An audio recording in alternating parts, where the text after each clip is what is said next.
Assalamualaikum warahmatullahi wabarakatuh.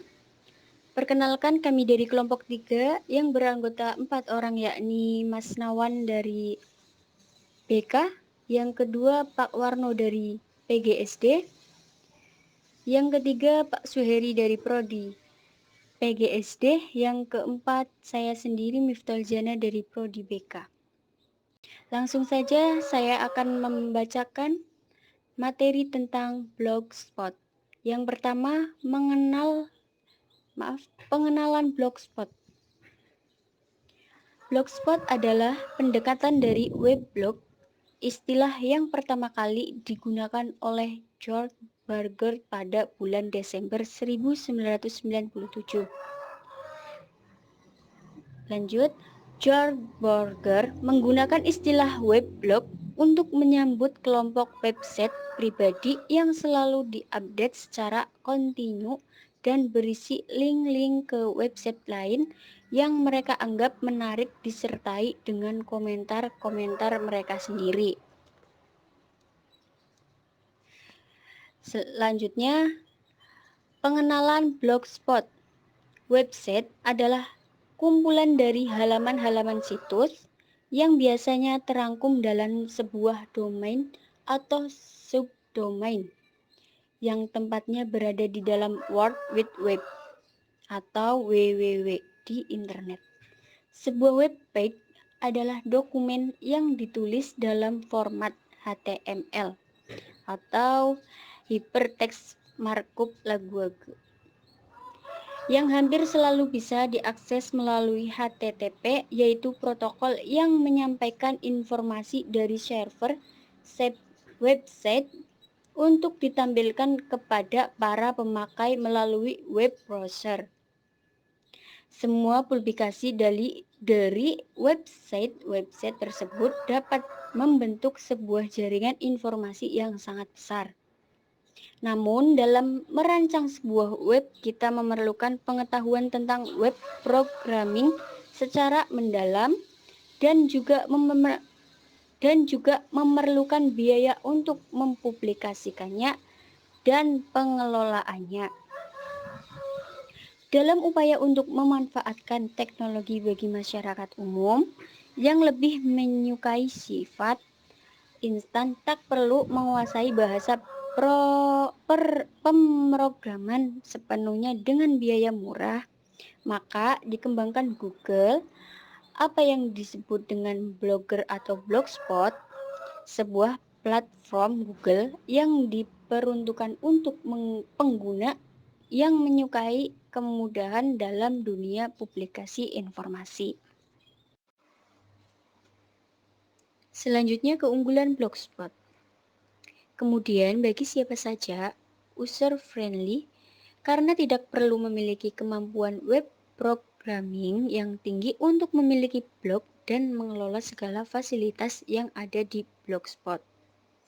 Blogspot adalah salah satu fasilitas baik hosting maupun dominannya memiliki Google, maka lebih dijamin akan reliabilitas dan hosting gratis, tentunya free. Kualitas server yang lebih stabil karena menggunakan server Google. Google mendukung banyak bahasa multi-lagu. Untuk ranking, SEO Search Engine Optimization cepat naik ke deteksi search engine Google. Blogger memungkinkan penggunaannya untuk memilih template. Selanjutnya, kekurangan Blogspot. Deskripsi blog maksimal 500 karakter, hypertext markup Language tidak didukung. Selanjutnya, jumlah blog 100 blog per akun.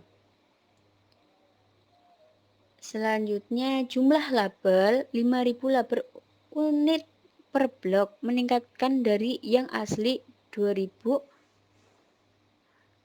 label untuk per posting dengan maksimal 200 karakter. Jumlah gambar, biasanya total penyimpanan hingga 1 GB dibagi dengan web Picasa jika pengguna meningkatkan ke Google Plus, Foto akan disimpan di Google Foto, sebuah tempat ruang penyimpanan cloud dengan ruang atau space sebesar 15 GB yang dibagikan dengan Gmail dan Drive. Namun, jika seseorang telah mendaftar untuk akun Google+, gambar yang kurang dari 16 megapiksel 4920 kali 3264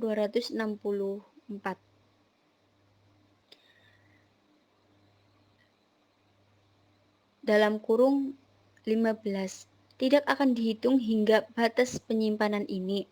Untuk pengguna yang tidak mendaftar ke Google+, 8000 kali 8000 piksel dan gambar di bawah tidak akan termasuk dalam ruang penyimpanan ini. Selanjutnya, ukuran halaman. Halaman individual, halaman utama blog atau halaman arsip dibagi hingga 1 MB. Selanjutnya, jumlah halaman. Tidak ada batasan jumlah halaman yang dapat Anda miliki di satu blog. Selanjutnya, anggota tim.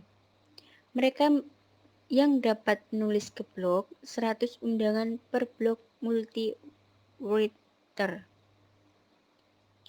Selanjutnya, favicon.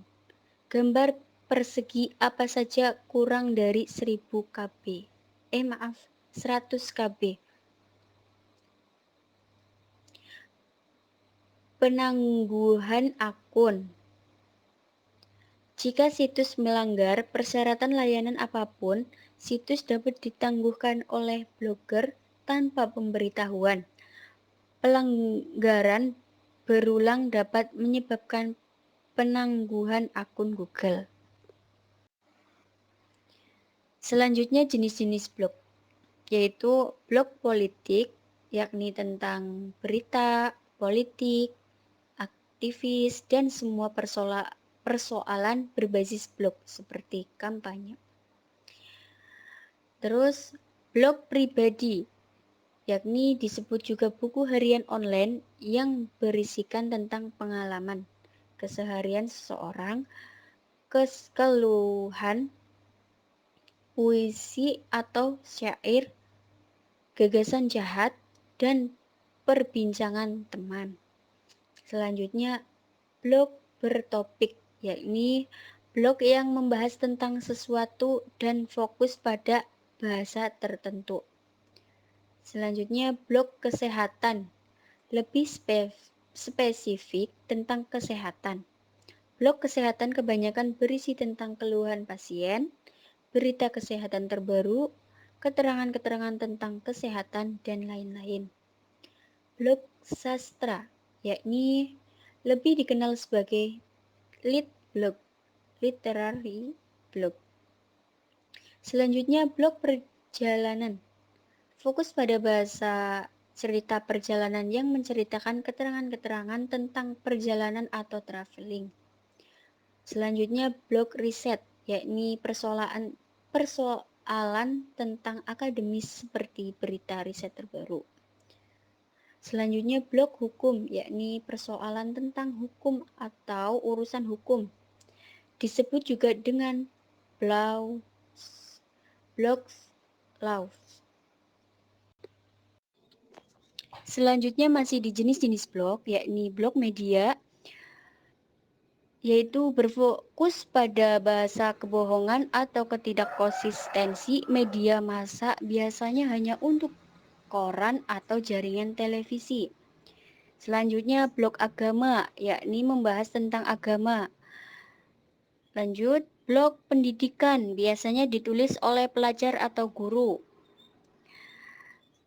Selanjutnya blog kebersamaan, yakni topik lebih spesifik ditulis oleh kelompok tertentu. Selanjutnya blog petunjuk atau directory, berisi ratusan link halaman website. Selanjutnya blog bisnis, yakni digunakan oleh pegawai atau wirausahawan untuk kegiatan promosi bisnis mereka. Selanjutnya blok pengejawantahan, yakni fokus tentang objek di luar manusia seperti anjing. Nah, selanjutnya blok pengganggu atau spam, digunakan untuk promosi bisnis, afiliasi, juga dikenal sebagai blog atau spam blog, dan lain-lain.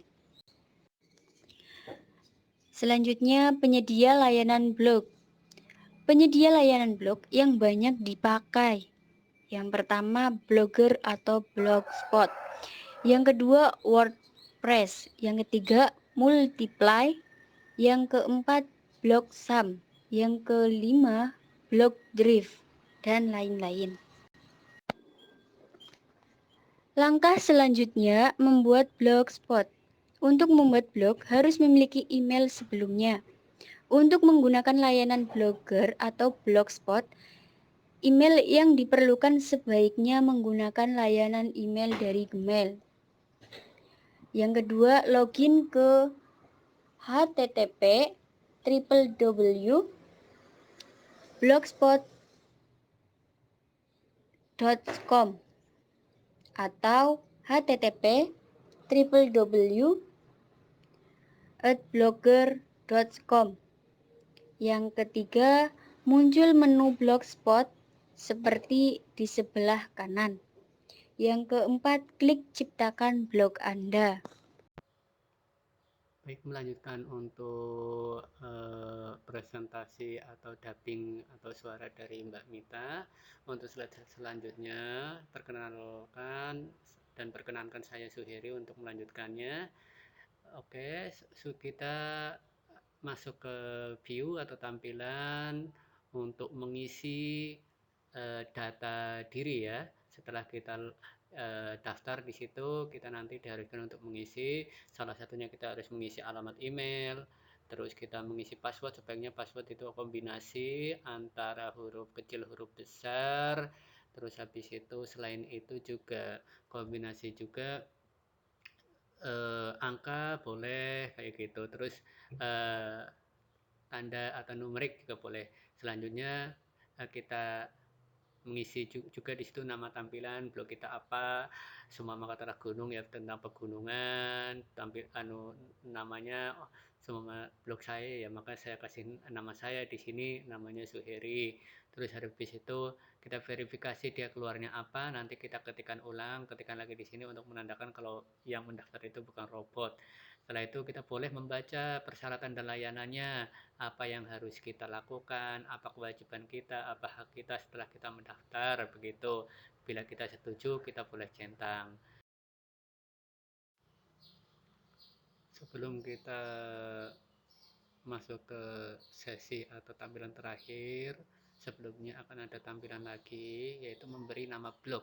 Memberi nama blog di situ kita perlu untuk memberi judul blog kita, terus kita mengecek apakah domain atau alamat kesediaan blog kita, semua blog itu sudah dipakai orang lain, itu nanti kita bisa pilih untuk nama yang lain gitu.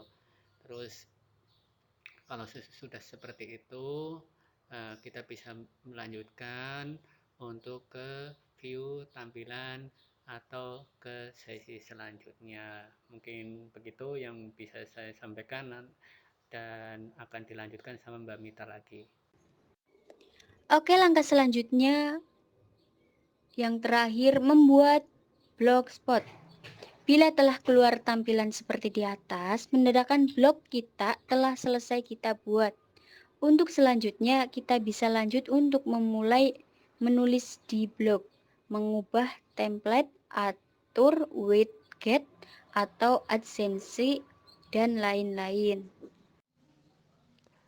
Demikian presentasi dari kelompok kami yang terdiri dari Suheri PGSD, Warno PGSD, Miftahul Jannah BK, Nawan BK. Mudah-mudahan presentasi ini menjadikan manfaat bagi kita semua. Terima kasih kepada Bapak dosen yang terhormat yang telah memberikan ilmu kepada kami. dan teman-teman yang telah mendukung kami. Sekian, kurang lebihnya kami mohon maaf yang sebesar-besarnya. Billahi taufik wal hidayah. Wassalamualaikum warahmatullahi wabarakatuh.